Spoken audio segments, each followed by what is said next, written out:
ඔයාලා මිරිස්යාවතින් මෙන්න මේ ප්ලේස් එකක් try කරලම යන්න.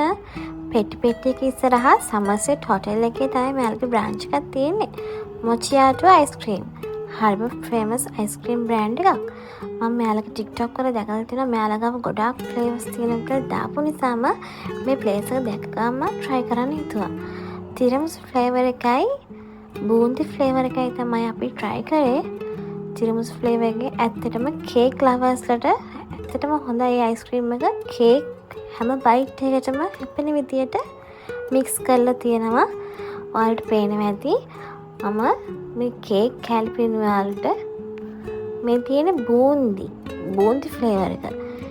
ඒකෙත් ඇත්තටම බූන්දි තියෙනවා ළමයි. ඔයාලා විශ්වාස කරනවා නම් විශ්වාස කරන්න. ඒක කනකොට බූන්දි හැපෙනවා. තනිකරම බූන්දි රසයි. අයිස්ක්‍රීම් එක කූල් වෙලා යනවා.